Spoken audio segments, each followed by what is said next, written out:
Hi, everyone. We have Casey Stoney here. She's going to give a statement on this weekend's match, and then we'll open it up for questions. Yeah, morning, everyone. Appreciate you coming on. Another huge game. Obviously, when we previously played Kansas, they gave us lots of problems, especially with their two up front. So, we know it's going to be a really difficult game. Really proud of, obviously, the resilience we showed last week, albeit I think we can be better with the ball. So, yeah, I have to respect a very good team that have gone on a very good run. They've not lost the game for a while. So there's a lot of respect for them. And obviously Matt's doing a great job as the head coach there. And we know it's going to be a really difficult game, but we're at home. So we're going to go and have a go as we always do. You have questions? Guess we got announced the game over in the friendly game coming in the future. How do you think that might affect our playoff picture if we're then we missing some key players and what may not be the friendliest of friendly? Yeah, it's great for women's football that they're going to have obviously European champions against world champions. It's not great for me as a head coach that my players are flying across, 8 different times to get there. But we'll have to adjust and adapt accordingly when that time comes. Thank you. Thanks. Okay. And Hector? Yeah, Coach, the game coming up, you guys tied 2-2 in the first one. It was a high-scoring game. What do you expect to do in terms of changes or adaptations to the first time you played Kansas City? Yeah, it was a tough game, really tough game. Thought they were exceptional that night, so we know that we're going to be in for a real test. We're at home, so the emphasis is on us to attack and take our game to them, which we certainly will do. Thank you. Scott French. Hi, Casey. I've got a couple of questions for you. First off, I'm wondering, what does Pogarch bring that's different from McGrady? Why make this deal? It was the deal was obviously it suited both players because Tegan was out of contract at the end of the season, wasn't in my future plans. I have to plan ahead, and obviously Portland came in with an interest. So we obviously had an interest in Poe in terms of her athleticism and speed. So yeah, she definitely brings something different, and obviously dressing room wise, she's an incredible character to bring in. Tegan was a fantastic player for us, a fantastic human being and servant, and I'm massively grateful to all the contributions she made. But it's my job to keep the team progressing, and Poe coming in is just brings us a little bit more speed around that back line. Okay. So wondering if you could kind of give an assessment of Van Egmond and Korniak through the season, what they've brought to you, in what ways they've been most important for what you've accomplished so far. Yeah, I think Van Egmond's been outstanding for us, to be honest, in the way she plays. She's got 100 odd caps for Australia, and that experience shows in our team when she plays as a double six or a single six. Her ability to stay calm under pressure and use the ball. And also she does a lot of stuff that people don't notice in terms of the scrappy little bits when we haven't got the ball and picking up, second phases and doing those jobs. So she's been brilliant. And obviously Taylor, I'm right, so it's only her second year in the league. So, she's still very young in her development. I think she's been, great for us. People just think that she's in there for her height. You look at how many assists she's had with her feet and her ability to play a through ball and get players like Alex and Sophia on the ball. Is a key part of what she brings to this team, and I'm pleased to have all of them back from international duty. And lastly, you guys have certainly had a great start. You're on top of the table. How gratifying is it being a first-year team, being a first-year coach in this league, and how satisfied are you with what you've done? And is it ever possible really to be satisfied? Well, number one, I'm never satisfied. My players will tell you that. And yeah, we're first in the league, but we also know other teams have dropped points. We're first in the league because I've got a great group of players. They work hard every day. They go out and they perform, and we picked up points where we've needed to. But we also know we've got big games ahead. This league is absolutely wild when it comes to results and transitions, and you can be comfortable in a game and then uncomfortable within 2 minutes of a game. You can feel like you've won it, in the 90th minute, and then you see score lines, they're 2-0 up in 90 minutes and someone can come back to 2-2. So it's a crazy league. It's exciting. I'm sure it's one for the fans that they love. So yeah, I'm really pleased with the players and our development, but there's so much more to come. Wonderful. Thank you, Casey. Thanks.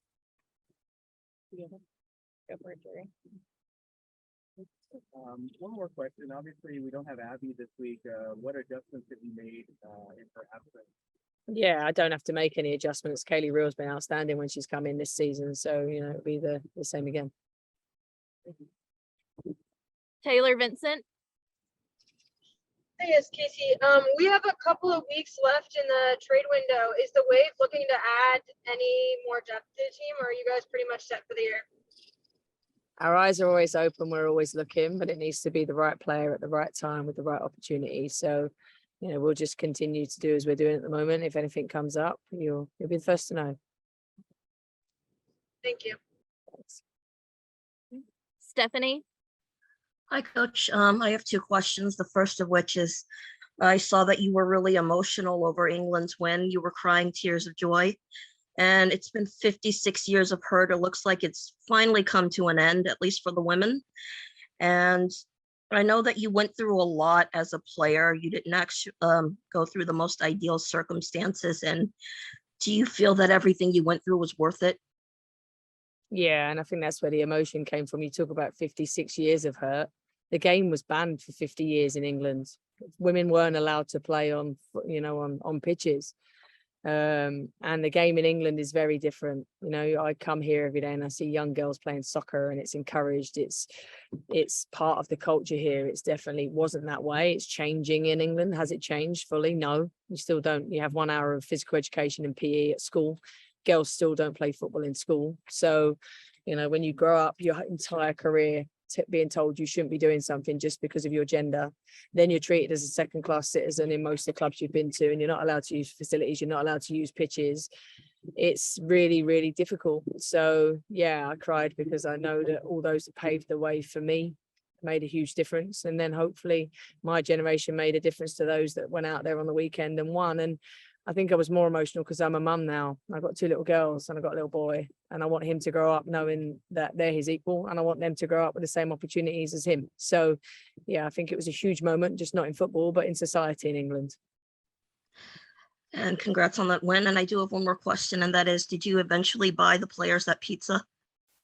They did get the pizza, but it came off the club credit card. So yeah, yeah, they paid for it.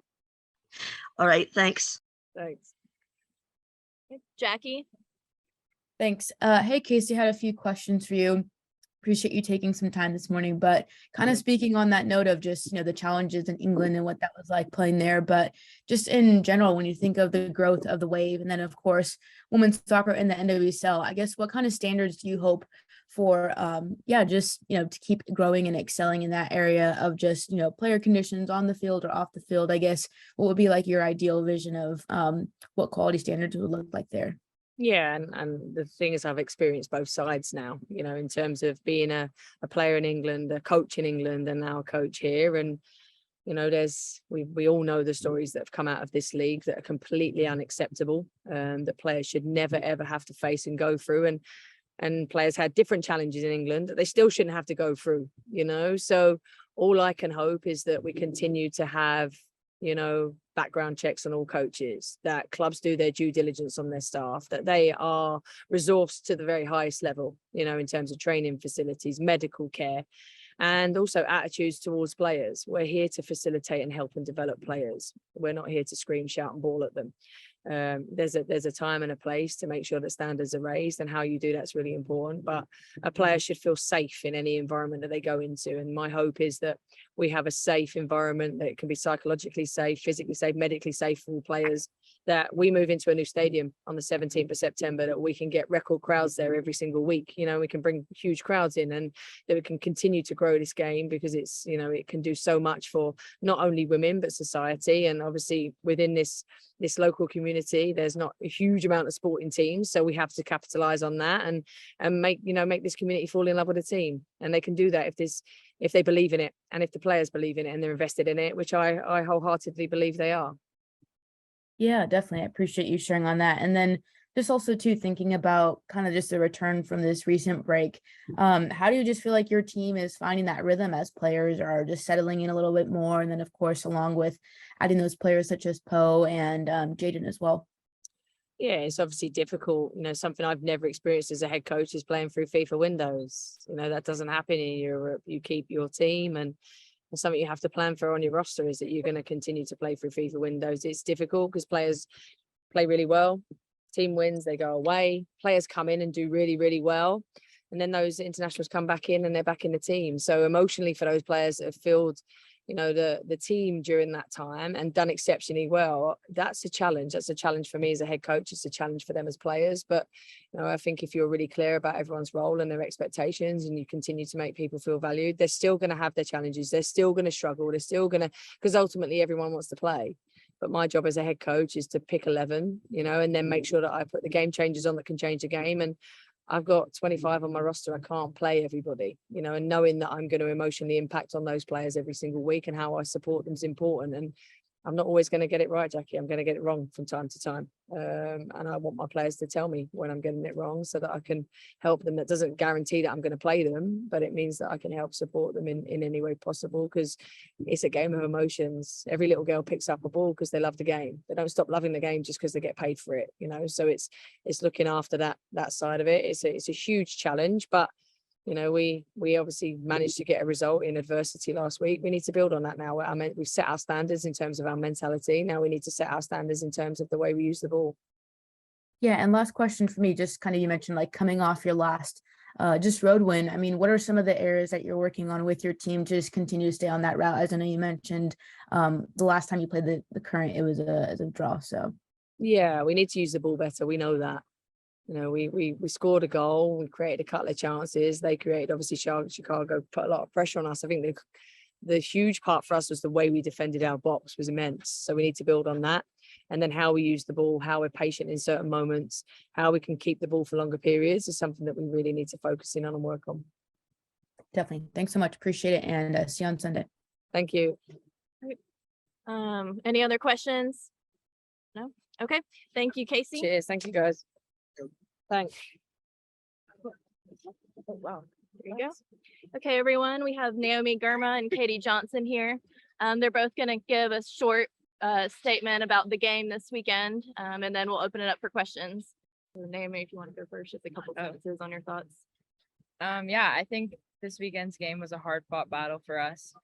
Going down to 10 players in the second half wasn't ideal, but I think we showed good mentality and good fight to come out with a win. And to add on to that, I would just say we're going to bring that mentality into this next weekend's game, and we're excited to be back home and look to get another 3 points. Do you have any questions?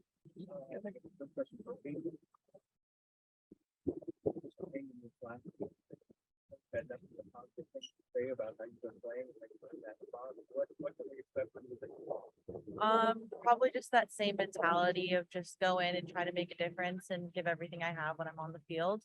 I think that's consistent for the whole group as well. So yeah, just a really positive mentality and try to make a difference on the field. Yeah. I guess, are you going to make any adjustments this week with Abby being out, or do you just go out and be solid like you always do? Oh, personally? Yeah. I think I'm just gonna try to help the team as much as I can. And Kansas City will give us a different front line than Chicago did. So just adjusting our tactics for that. But other than that, I think go out the same way I usually do. Okay. Thank you very much. Okay. Jenna, if you want to go ahead with your question. Yes, hi, Jenna Tonelli with All for 11. This question is for either of you, both of you, a little bit more about off the pitch stuff. The Players Association and Ally announced recently that inaugural Ally Award to recognize, some of the players that are doing the unseen work behind the scenes. And I know that the Wave nominated Jody Taylor. So I was just wondering if you could talk a bit about Jody and just kind of what she brings to the team, on the field and off the field. And then in a follow-up to that, also just your thoughts in general about the importance of having an award that kind of goes beyond, Golden Glove, MVP, Golden Boot, and recognizing those players. Yeah, I can go. Yeah. We nominated Jody, and I think she's just been incredible both on and off the field for us. Being a younger player, she, especially at the beginning, did a really good job of just bringing in the rookies and kind of showing us the ropes and, teaching us like what we should expect and what we should be doing both on and off the field. So she's been a great teammate, really just has great energy, always brings people together, and is an awesome leader for us. And Oh, yeah, and just, sorry, go ahead. I was gonna say, I think that idea of having that award and instead of just like an award for performance is great. And I think there's a lot of outside community work and bring recognition to the NWSL. And like playing with different clubs and teammates. I think of like Blue Barnes, who've done a great job with like environmental awareness. So I just think it's a great opportunity to showcase players in that way too. Awesome. Thank you so much, and good luck this weekend. thank you. Scott French. Hi, thank you. This is for Naomi. Wondering if you could maybe talk a little bit about what has worked well for you guys defensively, especially in the box and in the defensive third, how that's come together, and as kind of a related follow-up, just what Kaylin has meant to this team this season. What Kaylin has meant. Yeah, what Kaylin has meant, and then just an assessment of how you guys have come together defensively. Okay, sorry, there was some banging in the background. Okay. Yeah, I think defensively we've been tightening up our game throughout the season. And a lot of times we only focus on the back line, but I think it's been the whole team kind of coming together and making sure we're executing the game plan. Last game, you see like midfielders, forwards, back, defending the box, and just making sure we don't let the other team get shots off. So I think it's been a big mentality thing for us, and I think it's just gotten better throughout the season. And obviously having Kaylin back there helps us a lot. She's been great. Both when she's making saves, but also just organizing and communicating to the back line and making sure we're tracking runners or playing the right pass when we're building out. Just having her voice back there has been huge, and she's made some pretty incredible stops for us when it really counts. So she's been awesome. Yeah, she has made so many incredible saves. Do you feel a little safer when things go wrong? Yeah, I guess I'm like, obviously always trying not to let them get a shot off, but like last weekend giving up a PK and then having her make that huge stop and just knowing she kind of has our backs, that was awesome. I was like, thanks, Kaylin, like you're awesome. So yeah, I mean, we trust her so much and we know like she's gonna come up big for us, and yeah, it's just been great to have her. Wonderful, thank you. Yeah, thanks. Jackie. Thanks. Hey, Naomi. Hey, Katie. Appreciate you both taking the time. I had a question for each of you. So I'll, Katie, start with you. But just as a player who has been on, quite a few teams in this league, just what is it about the Wave that stands out to you as just how this club is just cultivating, players' growth on and off the field? I would just say the level of professionalism from top to bottom and how much they take care of us and how detail oriented they are. I think that just sets us up for success. And that's one thing I've noticed with this club that stands out from others, especially it being our first year.